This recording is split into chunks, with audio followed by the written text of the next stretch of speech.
My name is Natalie, and I work as a nurse at the city hospital 4 days a week. My life seemed calm, but my heart was constantly simmering with worry, especially after marrying Daniel, a busy local school principal, and with my daughter Emma from a previous marriage. At first, I barely noticed the subtle changes. Emma had become quieter, laughing less, as if she were carrying something heavy in her heart she couldn't share with me. Over the days, I started noticing small bruises on her arms and legs, fading quickly, but enough to plant seeds of doubt and fear in my heart. The thoughts kept creeping in. Could it be Daniel? Could he be harsh with her? I was torn between fear and confusion, watching his every move, how he raised his voice, how he interacted with her, feeling a vague unease I couldn't explain. Then came the day I was not prepared for. Emma fell seriously ill, with the high fever exceeding 102 degrees Fahrenheit and body aches all over. The usual medications didn't reduce her temperature. I felt an urgent panic rising in my chest as I packed our things and rushed her to the ambulance. During the ride, she clung to my hand, her wide eyes staring straight ahead, filled with fear. Each second felt like the weight of the world pressing down on her small shoulders. My heart pounded, and I wondered how my little girl had become so frightened. When we arrived at the hospital, the hallway was dimly lit and some doors were closed. Police were standing guard, preventing anyone from entering. A nurse quickly approached and whispered, "Miss Natalie, you need to come immediately, and don't tell your husband." My heart skipped a beat. Fear and a confusing surge of anger towards Daniel gripped me.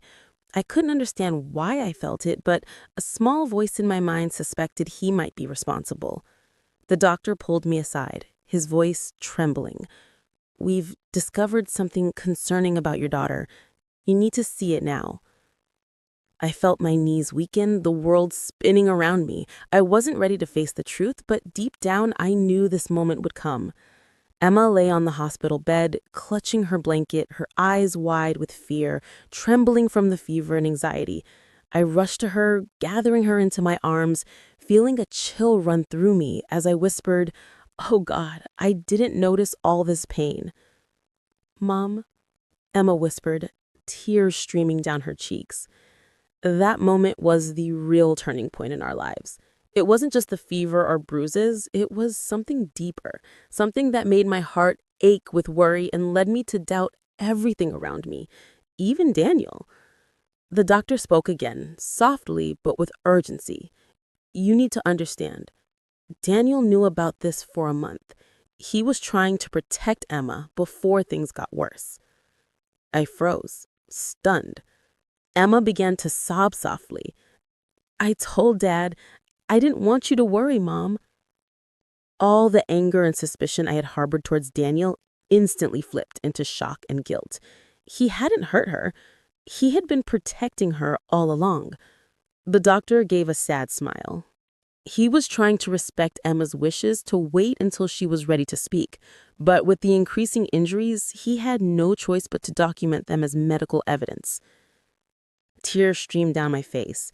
I felt a deep remorse for every moment I doubted him, for every glance of accusation I ever gave him.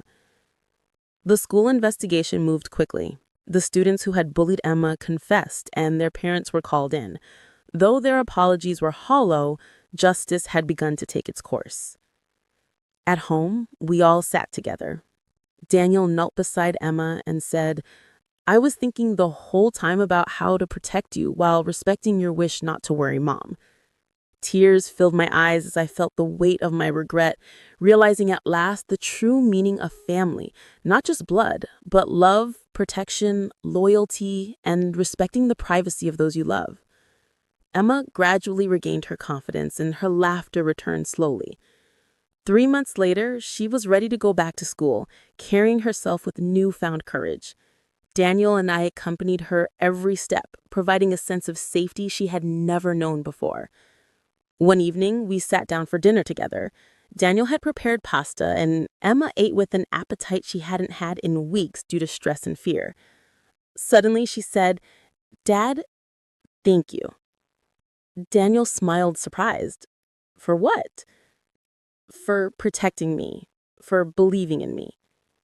I looked at Daniel, overwhelmed with remorse for every moment I doubted him, and tears poured down my cheeks. He smiled gently. Emma, I will always protect you. That's what family does. I finally understood that family isn't just about blood. It's about trust, love, protection, and loyalty. Despite all the fears and suspicions, we had become a truly united family, one that looked out for each other and respected each other's silence when necessary.